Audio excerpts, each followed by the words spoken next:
Hi all, welcome to Z Story. Kenalin aku Cisha dan aku yang akan menemani kalian semua selama 10-15 menit ke depan ngobrolin hal-hal lucu, konyol, dan bahkan kita bisa berbagi insight-insight yang menarik nih guys.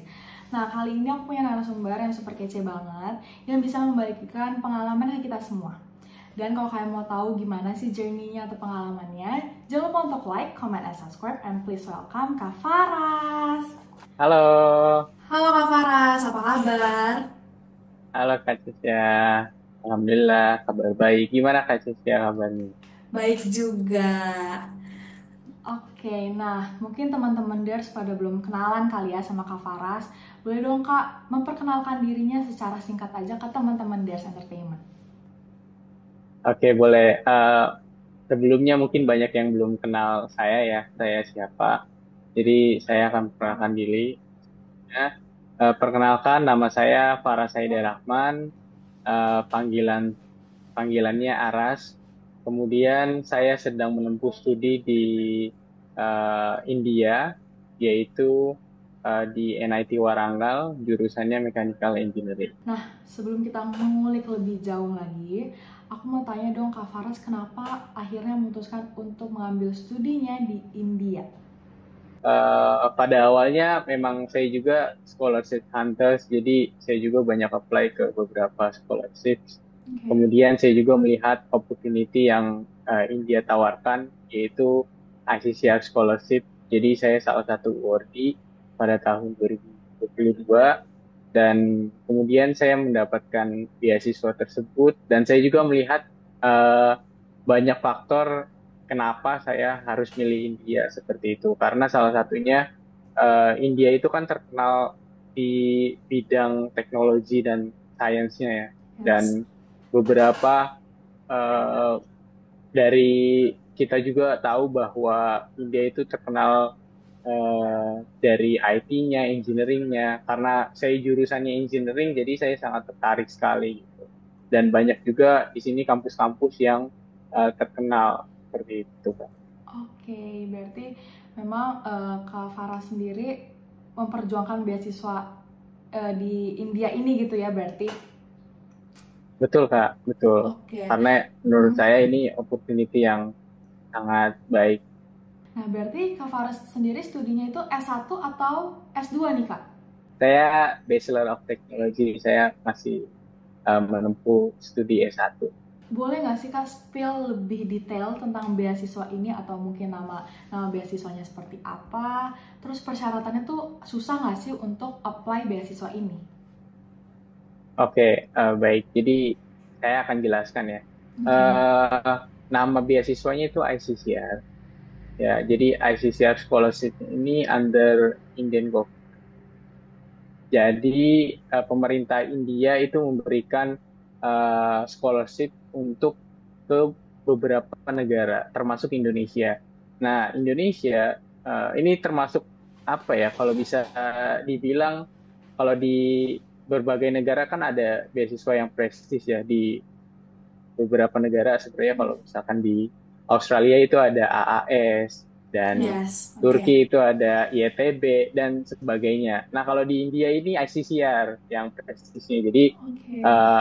benefit yang kita dapatkan juga lumayan dan cukup oke gitu untuk kita bisa tinggal di sini gitu. Kemudian, nah, Yes. persyaratannya pasti kalau misalkan yang umum, yang dasar untuk apply ke beberapa scholarship dari beberapa negara lainnya, pasti itu udah compulsory atau mandatory ya, seperti Yes. paspor.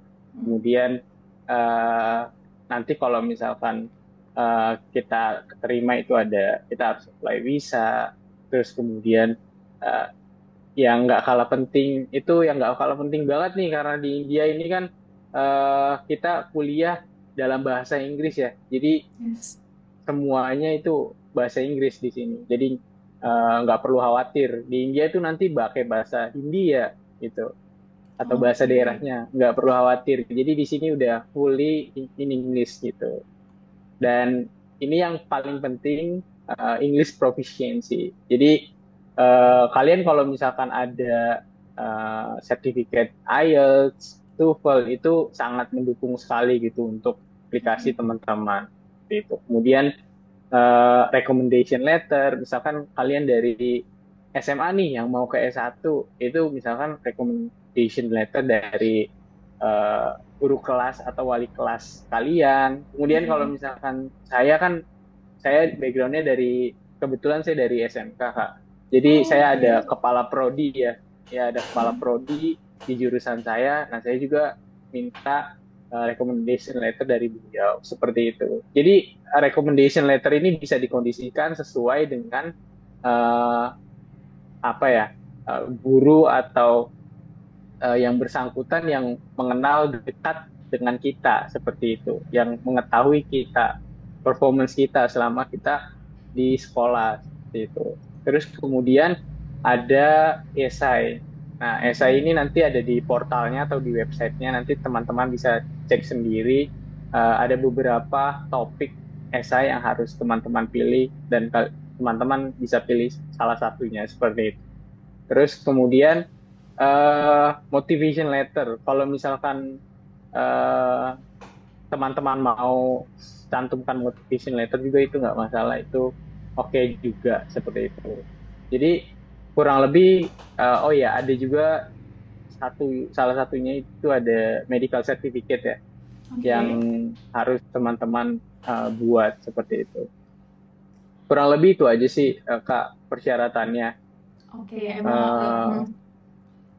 Ternyata berarti beberapa beasiswa pun sama ya, tadi Kak Aras sendiri sudah ada esai juga. Nah, untuk beasiswa sendiri ini kan tadi Kak Aras ngomong kalau misalnya dari SMK kan Kak. Ini tuh ujian atau kayak ada menyangkut pautkan nilai SMK-nya nih ke dalam apply beasiswa ini. Tadi ijazah juga itu penting ya, ijazah teman-teman. Jadi kalau misalkan dari SMA sederajat ya ijazah SMA atau SMK sederajat seperti itu. Kemudian transkrip nilai. Nah, ini juga nggak kalah penting, ini juga harus di-submit, harus dicantumkan. Nah, ini semua itu harus dalam bahasa Inggris. Itu.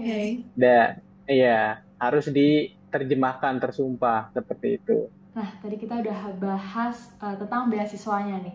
Ternyata ada cerita yang lebih menariknya lagi adalah Kak Aras ini ketua PPI di India. Iya, betul sekali. Boleh nggak sih ceritain awal akhirnya tertarik masuk untuk ke PPI ini, Kak?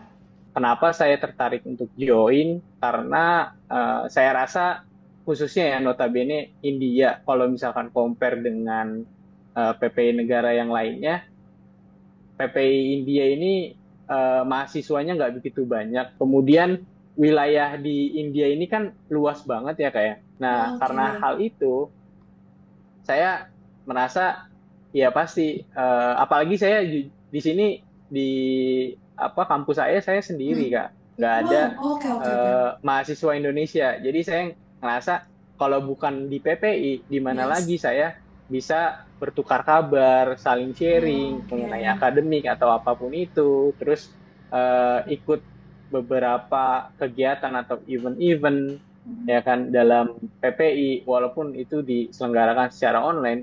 Nah, bagi saya itu sangat berarti gitu, sangat berharga karena itu bisa mengurangi atau mengobati rasa rindu saya dengan rumah gitu.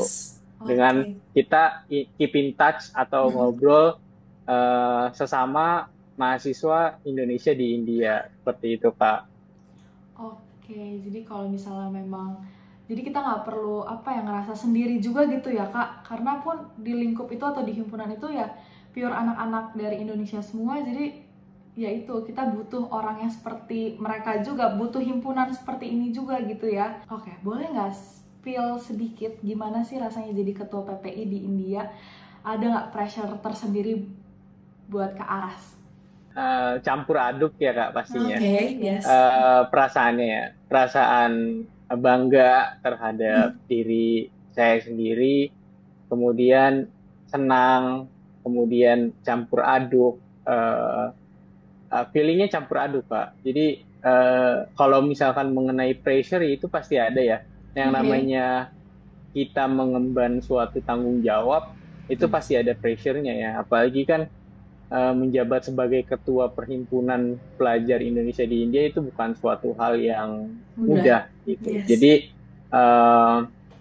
pressure pasti ada, khususnya bagaimana kita kan berjauhan, kita bahkan banyak yang seperti saya juga di setiap state-nya atau daerahnya itu hanya satu dua mahasiswa yang mana mereka sendiri gitu.